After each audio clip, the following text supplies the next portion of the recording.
So, good afternoon. Lisa Smith here with the Washington State Microenterprise Association. And we are here today to talk about what it takes for successful construction companies to be not only profitable, but effective in meeting the needs of their workers with safety and compensation, but also understanding the rules and navigating all the issues involved. We're excited to have three speakers today. Monica Guevara, who's the program manager of economic inclusion, and also Steve Gelb with the Northwest Regional Director with Emerald Cities Collaborative. We're also really fortunate to have Michael Thrams, who is the contractor compliance with the Washington State Department of Labor and Industries. I'm sorry if I mispronounced your names. What I would like to do to begin first is to just share a little bit about WSMA and why this work is so important to us. We have been working with nonprofit organizations for a number of years to help small businesses do their work more effectively. And this is just one avenue, one strategy we have of raising awareness about the resources available. So I'm just going to screen share here quickly and say that WSMA has been around for 18 years. Our focus is really about helping nonprofits with technical assistance and training. We want to lower the barriers to self-employment. And one of the ways we do this is help build capacity in the nonprofits that are serving them and doing this work. So here is a visual of some of the programs we've done in collaboration with L&I, with Employment Security, and several other nonprofits around the state. We also do provide small grants to nonprofits in order to help them build their capacity to reach new organizations or reach new businesses or new geographic areas. And finally, we have been able to partner with the Department of Commerce and many others to create a strategy for every business in the state to find the resources they need from public, nonprofit, and academic partners. And you can go to this link and reach these resources, including L&I and others in the future. If you want to reach out to us, you can. Here's the social media opportunities. And I wanted to just say that is the first step. All right. So without further ado, I want to begin by having each presenter introduce themselves. And I'd like to begin, first of all, with, Monica. Could you just introduce yourself and the organization you're with, and then Steve, and then we'll go to Michael. Yep, my name is Monica Guevara. I go by she, her pronouns. I am program manager of economic inclusion at Emerald Cities Collaborative. We're a nonprofit. We have an office here in Seattle. And I am a beige Latina woman that's looking a little bit more tan now thanks to a vacation, with a faux background behind me that features the Emerald Cities logo. And I'll pass it off to Steve Gelb.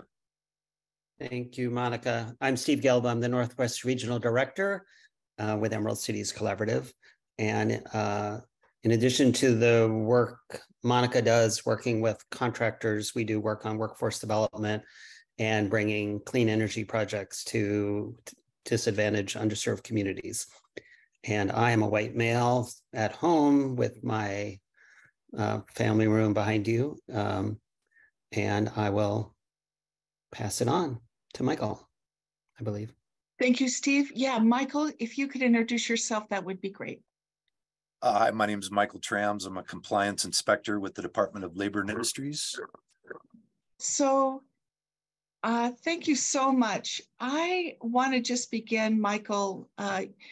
You have an enormous amount of experience and you've worked with probably hundreds of contractors. We know that it's hard to navigate the process of becoming permitted and bonded, but also just the operations and management of these small companies. And so I just would love you to begin the conversation and share your slide deck and help us understand the big picture and the granular picture as well. Okay, so I will bring up my screen here. Hopefully this works well. I am not. Oh gosh, you're going to be fine. Is okay. How's that? Yep. Are you seeing it? Looks great. Okay, so this is a smaller version, a shorter version of a class that I put on fairly regularly regarding new contractor registration. So it's for folks that are trying to open a contracting business in the state of Washington. Again, this is a little bit shorter version. I'll make this brief. So new contractor overview. What is a contractor? So contractor means any person, firm, or corporation who is in the construction business to perform new construction, alteration, and repair work on other person's structure or property. Good rule of thumb when considering whether what you're doing as a contractor is whether or not it's in the construction field and if it's adding value to real property. Meaning mowing lawns is not contractor activity. Building a wall in your backyard is contractor activity.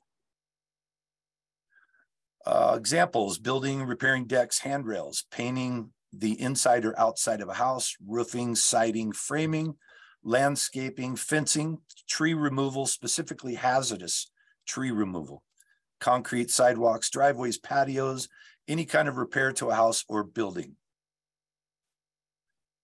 Two types of contractors in the state. One is a general contractor. The other is a specialty contractor, and we will dive into what the differences are. A general contractor is allowed to perform more than one trade or specialty and is allowed to subcontract to other contractors to get the work done. Specialty contractors may only perform the scope of work for which they are specialty, which their specialty is. So one trade, and are not permitted to subcontract work even in their specialty to another contract. So very important contrast there. A general contractor can do any of the work, anything within besides plumbing and electrical. A specialty contractor can only engage in their specialty. Where are registration required? What are the registration requirements? Excuse me. Register your business with the Department of Revenue, meaning a business license in the state. A bond, a $12,000 bond for a general contractor, $6,000 for a specialty contractor. Liability insurance in the amount of $250,000. Workers' comp account if you have workers. Complete a contractor application with the Department of Labor and Industries and pay the application fee. Advertising as a contractor. So all advertising and contracts, flyers, business cards must show your contractor name as registered under this chapter and must include your contractor registration number as registered. A workers' comp account is required if you plan on having employees. So the easiest time to do this is when you first set up your contractor registration with the department, and when you open up an LLC, say with Secretary of State. At that time, they'll ask you whether or not you want to have employees. If you have any plan whatsoever of having employees, it's good to open an account, because you can have an open employee account and cause no cost to you whatsoever until you start reporting employees. Contractor verification. If you will hire subcontractors, you must check with the L&I website to ensure that your subcontractor is a registered contractor. For example, if you subcontract to another contractor doing roofing and siding work, they must be registered as a contract, as a general contractor, if they're performing more than one specialty. You can verify their contractor registration at Verify a Contractor, Tradesperson, or Business. And I will show you this website a little bit later here. Again, very important, if you are subcontracting to someone else, it is your responsibility to verify that they are registered contractors. You can be cited by the department for subcontracting to an unregistered contractor. Very important. Disclosure statement. So this is part of the Consumer Protection Act.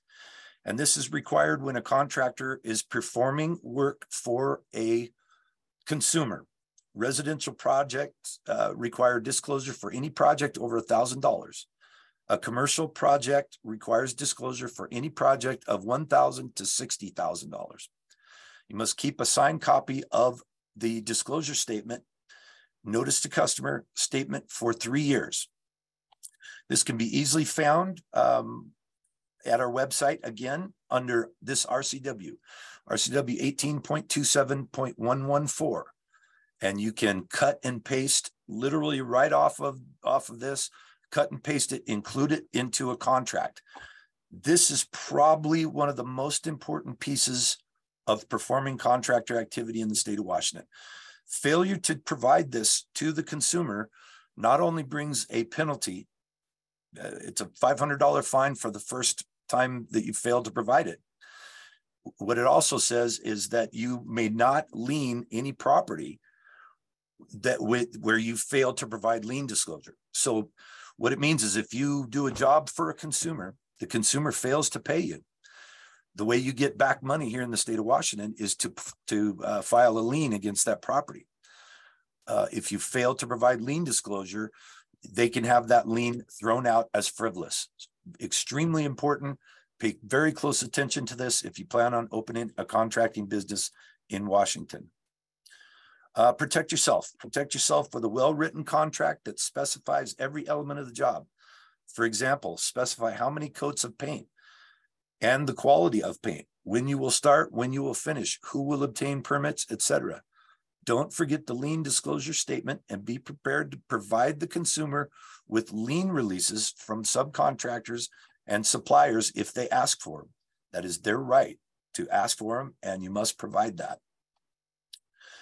Plumbing. A plumbing system includes potable water, liquid waste, drainage traps, and vent piping, rainwater catchment systems, plumbing fixtures, and appurtenances such as sinks, toilets, basins, water heaters, faucets, tub spouts, shower heads, hot water tank, temperature and pressure relief valves, etc. Now, plumbing is designated as any of this work being performed within the envelope of a building. Very important to differentiate between outside of a building, so sewer lines and water lines that are outside of the envelope of a building are not considered plumbing.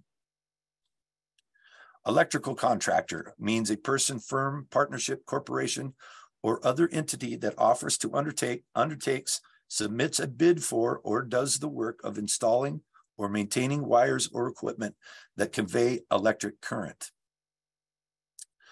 It is unlawful for any person, firm, corporation, or other entity to advertise, offer to do work, submit a bid, engage in, conduct, or carry on the business of installing or maintaining wires or equipment to convey electric current, or installing or maintaining equipment to be operated by electric current without having an unrevoked, unsuspended, and unexpired electrical contractor's license. Note the RCW. RCW 19.28 is specific to electrical. 041 is specific to this law. Contractor registration. Here is the website I was speaking of before. So it's a wonderful website. It has all the things that you'll need to become registered as a contractor and go through and make sure you're legal. It's a really good website. It has multiple languages. It's very user friendly. I'm quite impressed with it at this time. So www.lni.wa.gov, and depending on what you want to do, you can navigate through this with ease. There's a drop-down menu to ask just about any question related to contractor and contractor activity, and prevailing wage. Any of those type of information pieces can be found at this website. This is noting verify a contractor. Specifically, this is where you will go to verify if you're hiring a subcontractor. If you're simply hiring a contractor, very smart to check to make sure that they are registered, that they have an employee account open if they choose to have employees, that they have not been sued before, that they have not received infractions before. Very good website. Contact information, contractor hotline, 1-800-647-0982. Contractor registration, plumber certification, email contact as noted. Our contractor compliance technical specialist would normally be performing this, is on leave right now and asked me to step in for him. Jesse Jameson is his name. His telephone number is listed there, 206-835-1107. Jesse and I have been working together for 20 years roughly. He knows this like the back of his hand, and he's very responsive. We'll always get back to you. He's a resource that I use almost daily. So excellent contact. And if you have any questions about this stuff, he is the guy to talk to, without a doubt. And that brings me to the end of the overview. Excellent.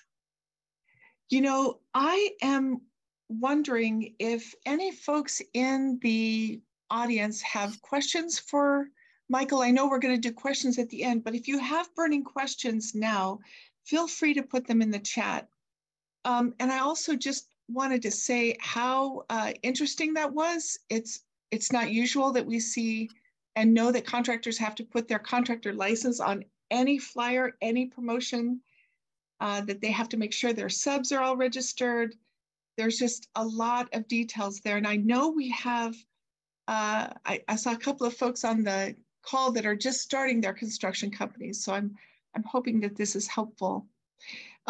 If you don't have any questions right now in the chat, I would like very much to go to Monica and just share a little bit about why we're so grateful that you're here.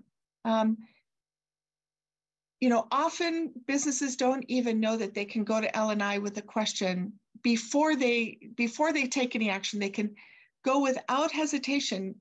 L&I is not going to get angry or penalize businesses. If they have a question, if they have, you know, they're concerned about something, they can go and get their questions asked without penalty or fine, because L&I wants your company to be in compliance. They want to help you be fairly, you know, accurately permitted. So that's one thing I just want to make sure everyone knows in the audience. But the other part is the business and operations of a construction company. And that's why having you here, Monica and Steve, is so important. So would you go ahead, Monica, and begin your presentation? For sure. Go ahead, share screen. Maybe turn off a little bit before. Hi, everyone. Let me see if I can. Looks great. There we go. All right, Monica Guevara here with Steve Gelb to present a little bit about Emerald Cities, and more so about how we help small businesses, contractors specifically working in construction, and also some of the things that we've noticed, so that if you are helping contractors, some of the things you may run against or may have already seen amongst your clients. So Emerald Cities is a nonprofit organization. We started about 12 years ago.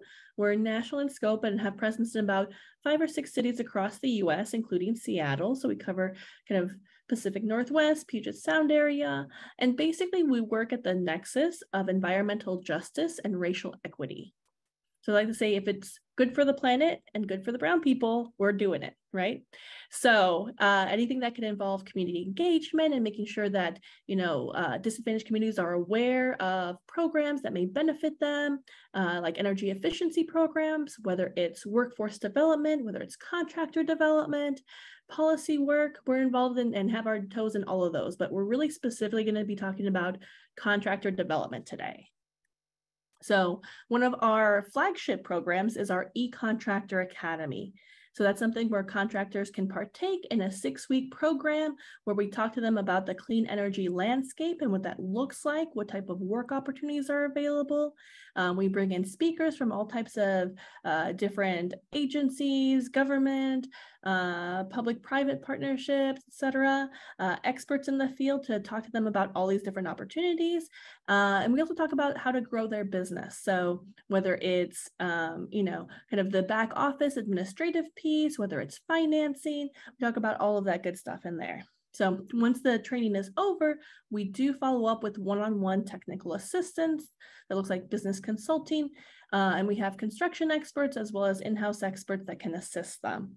And then we're always looking to connect them directly to work opportunities to make sure that they, you know, get those warm introductions to different opportunities. So when we talk about clean energy opportunities, that can take a lot of different shapes. So that can be anything from weatherization, healthy homes work, mold remediation, electrification, heat pumps, whether they be, you know, air source heat pumps, heat pump water heaters. So anything that's really kind of decarbonizing our built environment.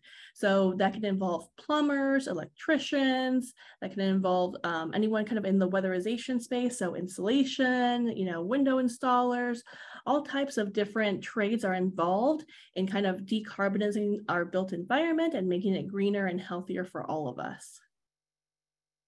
So if you've worked with contractors before, you may have noticed that they have a lot of different and sometimes unique issues that they're facing within this specific industry. Some are common to other industries as well, but these are some of the most common challenges that we find that contractors face. So financing being a huge one. There's not a lot of banks out there that are really thrilled to finance construction businesses. So oftentimes they can be at risk of, you know, predatory lenders approaching them really aggressively, or even really high factoring companies, that type of thing. So just something to be aware of and be mindful of, especially in this industry. Finding work is a constant challenge because the work is so lumpy and prone to ups and downs, and economic factors really affecting how much work there is out there. It's really challenging within this industry. It's really not a consistent type of work environment. So it is not for the faint of heart. Bonding can be another challenge, and making sure that they have sufficient bonding, especially if they're going to be working in public works and government type of contracting. Back office administration. So most of the people that become business owners in the contracting field are often those that come up through the trade. So they're used to doing. They are the people that are used to being out in the field, doing things, not stuck behind a desk in an office, four walls, etc. So oftentimes they really benefit from either having a partner, a business partner, or someone that they can hire that can really take care of that administrative piece while they're out doing things and getting work. Contracts, this is another thing that, you know, they may be experts in their trade, experts in their field, but contracts and understanding all the different payment terms and things that they need to include may not be, you know, front of mind, but it is very key to them protecting themselves and just making sure that expectations are the same, you know, are stated out front to their clients. And then government, you know, the level of kind of licensing and oversight, and even some things that can be beneficial to their business, like incentives and rebates. It's all from a lot of different government agencies or even utility companies. So it's a lot to be aware of and to integrate into their company. So a little bit more kind of government oversight and regulation than a lot of other industries. So something to really be aware of, something to really like let your clients be aware of, let your contractors be aware of, so that they are not overstepping, so they're not getting into trouble. So one of the big challenges I wanted to bring up also when working with contractors is that this is an industry that has the ability to tap into all kinds of different clients. So oftentimes when a contractor starts, they'll usually start within the residential space, but there's so many different types of clients and ways in which to approach those clients. So I kind of divided it out into work areas, work scopes, types of clients, but you have your residential, kind of your business to consumer, if you will, that happens. So usually you'll start off with a website, maybe some business cards, maybe a few flyers. Some people go the more digital route and do, you know, Google and Instagram and Facebook to kind of get the word out there. But that's one route people can take. It's usually a little less risky in terms of cash flow, in terms of, you know, size of projects. So this is a great way to kind of get started, get your feet wet, get some cash flow going within your business. Larger opportunities usually reside within multifamily and commercial. So more your business to business type of space. So multifamily oftentimes being developers and then being other types of project owners, usually larger dollar amounts we're talking about. Same thing with commercial. And then government. These can be really large, you know, multi-million-dollar projects. Oftentimes people or contractors will start off as subcontractors within this space. And this is where you get into things like capability statements, RFPs and RFQs, certification being a factor that can come into play. So it really, you know, just takes it up a notch in terms of level of administrative ability, in terms of being able to invoice at a certain level, in terms of oversight. We're talking prevailing wage and LCP tracker. So it just kind of is a much bigger scope of work, both from an ability to perform the work itself and from an administrative capability standpoint. So when you're working with contractors, it's good to narrow in on what type of client they want to focus on, and they can always expand and start growing into additional areas, especially once they have that cash flow going. And I will say that, as we talked about earlier, contracting is very cyclical, but sometimes it's good to have more than one of these going at one time, because sometimes they will be acting not in sequence with each other. So sometimes residential contracting work may be down, but government contracting work may be up. So it's good to have a couple different cash flow sources within the business. Now, I just had a couple of startup resources for contractors here.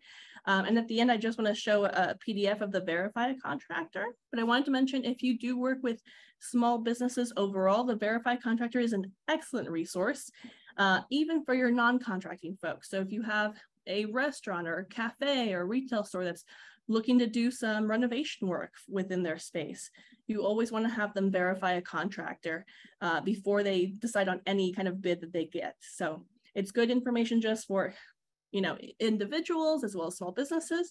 And it's good for the contractor themselves to know what is being reported on themselves. So it's always good for them to, and I've used it also as a resource for knowing about different bonding companies that have provided, bonding for specific trades. So it's just good also just research purposes.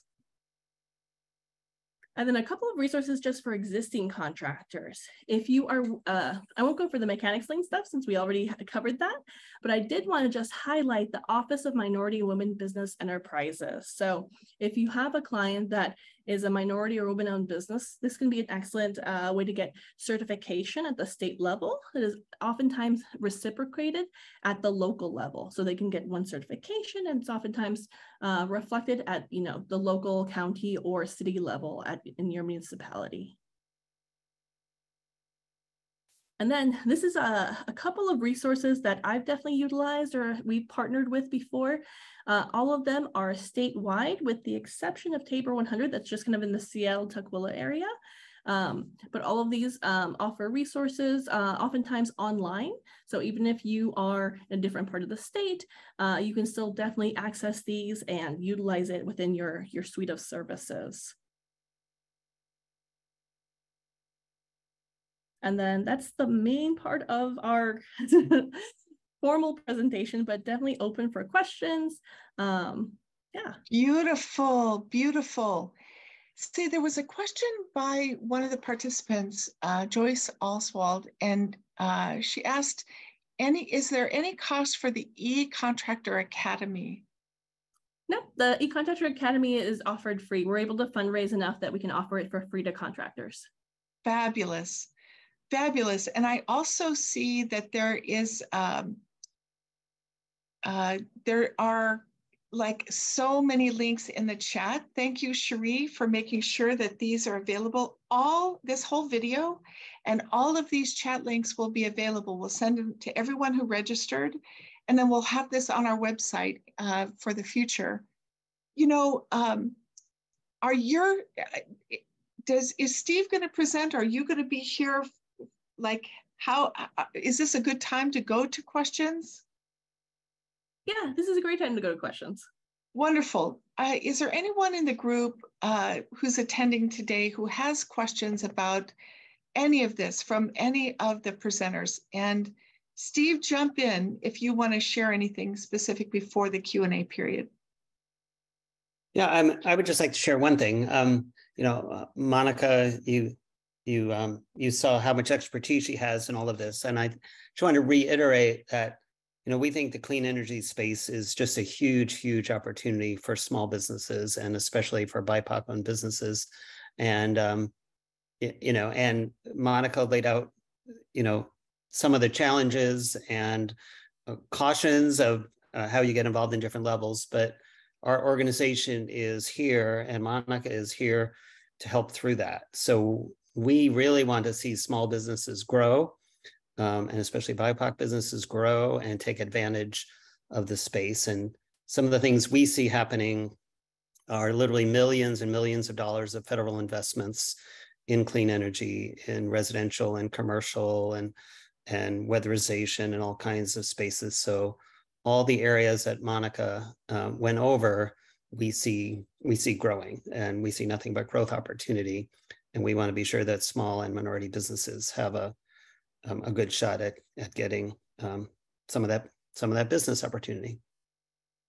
Wonderful. Yeah, no, Steve, I'm really glad you shared that. And I also know that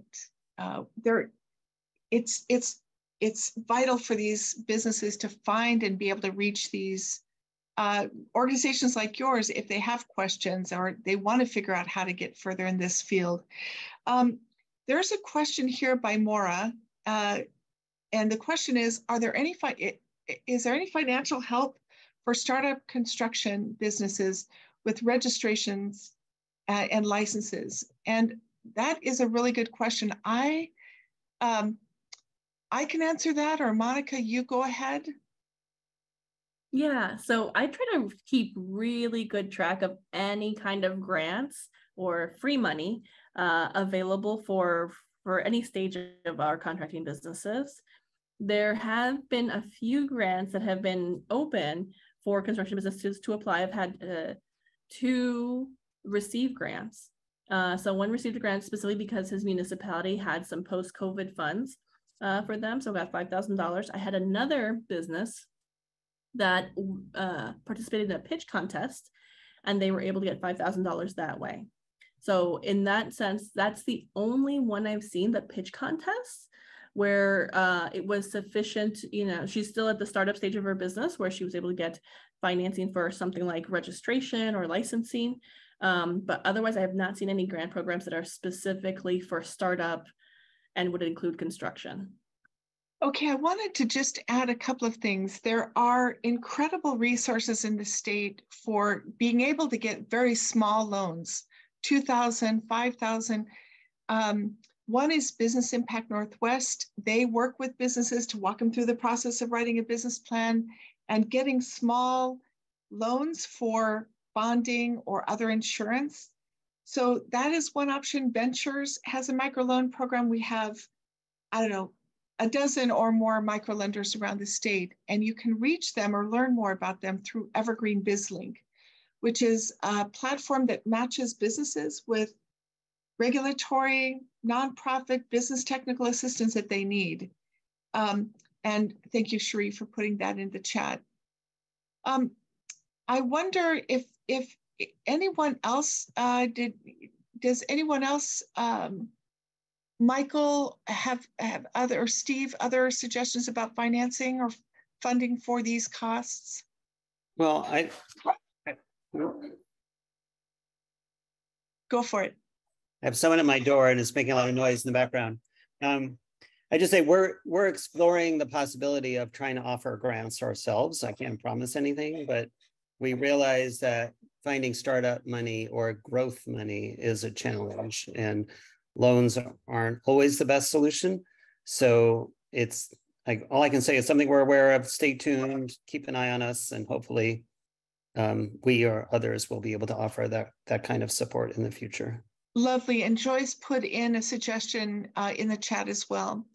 So another question is, if a company calls you, and this for you, Michael, and they've been in business for a while, I just want to confirm that they're realizing, this is a scenario, that they're realizing now that they are not bonded, or they're missing some kind of required documentation. Where can they go without fear or punishment to get their business house in order? Well, and you mentioned it earlier. If anybody can call L&I, and you're not going to get a compliance type of answer. When you call and ask questions from L&I, they are more than happy to discuss with how to get the required information that you need, the required documentation. If you need bonding, we can't specifically help you get bonded, but we can tell you what you need. Same with the insurance policies. We're going to be very clear about what is required to become registered. So yeah, don't be afraid to call. And that would be any of the local offices. You can call customer service, and you know, the folks are very happy to help people become registered and keep from getting in trouble. Just like you were saying, our folks would much rather help people avoid this than start writing out tickets. It's not something that most of us enjoy in any way. So yeah, feel free. And what I would say is our comprehensive website, lni.wa.gov, a fantastic website with everything you need to know. And then some contact information as well to follow up. Wonderful, wonderful. Another question that I think we have seen and others have had in the past is that kind of middle ground where employers and employees often mistake what the requirements are for working as an independent contractor. They assume they're a contractor, but they're acting like an employee. And so I'm curious, like, how do we best support these employers to keep those requirements straight for their workers, and also help, you know, workers protect themselves by knowing their rights or their status about the same requirements? And this Absolutely. is a question for all of you. So go ahead, Mike. Yeah. So again, I would exactly the same information I gave. Go to our website. It's very specific about what are the requirements as an employee. What are the requirements as a subcontractor? It's very clear information on the difference between the two. And again, some very good contacts where you can call up and just talk to somebody and ask them, am I an employee? Am I a subcontractor? That's stuff that can get you in big trouble. That is, the difference between those are extremely important. And again, Jesse Jameson, that telephone number is our technical advisor. He is a fantastic resource for this. He can answer these questions down to the T. So there is no doubt in your mind by the time you get done talking with Jesse, whether you're an employee or a subcontractor. Wonderful. Do you, Steve or Monica, want to add to that? Yeah, I would say, giving a call to L&I, or like even the IRS is a great resource as far as like questions regarding whether it's an employee or a contractor. Kind of the very generic, for my lay mind, rule of thumb is like, if you have control over how the person does their work, they're most likely an employee. So most of the questions are centered around like, are they wearing your uniform? Do you tell them when to show up to work and when they can leave? Are you in control of their breaks and lunch and etc.? Are you in control of like quality control, like immediately following like whatever's happening? If you are managing that person kind of on an hour-to-hour, day-to-day basis, that's really more of an employee. But if they're able to do the project on their own and simply report back when they're done, that's really more the contractor. So it's really about kind of control and oversight.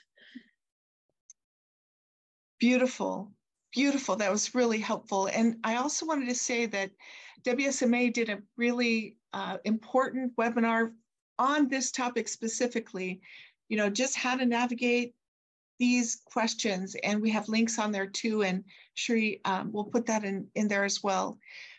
There was another question by Tamika in the audience. And here's a question. So our firm is certified. Now our roadblock is that we've gone to every bank and credit union on the list provided by OMWBE, and none of the bank tellers or bank owners know of a direct link program to help scale and grow our business. So I would love to connect with you, Tamika. If you want to reach out, I'd be glad to help you. Or if any of the other presenters want to share, that would also be great. Tamika, I totally feel your pain. I also had a contractor that went down the entire list of the bank and credit unions listed on the link deposit program as a minority and veteran-owned business, and wasn't able to get help at either one of these. And I think part of it is a structural issue and nothing to do with you necessarily. So the issue that happened for my client is that they were under 3 years in business. So essentially none of the banks or credit unions fund businesses that have less than 3 years of tax returns, 3 years of a demonstrable, profitability,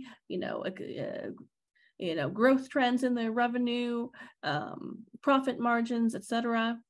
They are a very good business. They've been growing their revenues. They are now, profitable this past year, but they just weren't in that position that they're, bankable from, a bank and credit union standpoint. And then, banks and credit unions have their fiduciary responsibility, et cetera, et cetera. The unfortunate part about this particular program is it has not allowed CDFIs or non-bank institutions to participate in the program. So I think that would be helpful to this particular program, but I think that the community development financial institutions, the CDFIs, are a lot more open and willing to work with younger businesses or businesses that are not in the, construction is not the easiest thing to fund, but they're much more used to taking a little bit more risk. So I would say, even though there is that specific program specifically for you, it's just not set up to really be as open as I would like to see it personally. And this is just me speaking as a person. So I would say definitely try to tap into your local CDFI, like Business Impact Northwest, Ventures, et cetera, Craft 3. There's a lot of great CDFIs here in the, that work locally and have funded construction business, young and construction businesses. So. Wonderful. That was really, really helpful. And I will say, so I'm curious, and I know you really can't probably say this question, but what is the range of costs for the license and the bonding? Is it like, what is that range? Under 5,000? It's like in total, like, yeah, just a ballpark. I would say probably under 5,000. So it depends a little bit on how you package it, right? The license itself is not that expensive. It's not. If you're going the incorporation route and you're paying a third party to do it, and you really want kind of some specific things, that might increase it a bit. If you're going like for a corporation and there's more than one owner, that might increase it a bit. Yeah. And Michael, of course, I would imagine the bonding is based on the level of activity or the size of the firm. Yeah, it's going to depend on what you're doing as far as what's required. Obviously, with a specialty contractor, $6,000 bond compared to a $12,000 bond as a general contractor, big difference there. And those are going to be changing. Those laws are changing in the very near future, where a general contractor will require a $30,000 bond, and a specialty contractor, I believe, will be up to a $16,000 or $15,000 bond. That'll be coming up shortly. The legislation has already passed, and they're just kind of going through that process of implementing it. So that side of it will change, and I don't know a lot about that. What it requires on the bonding side, but our fees to become a registered contractor are not great. Required application fee, in fact, is $124.70 for filling out a fee to register as a contractor.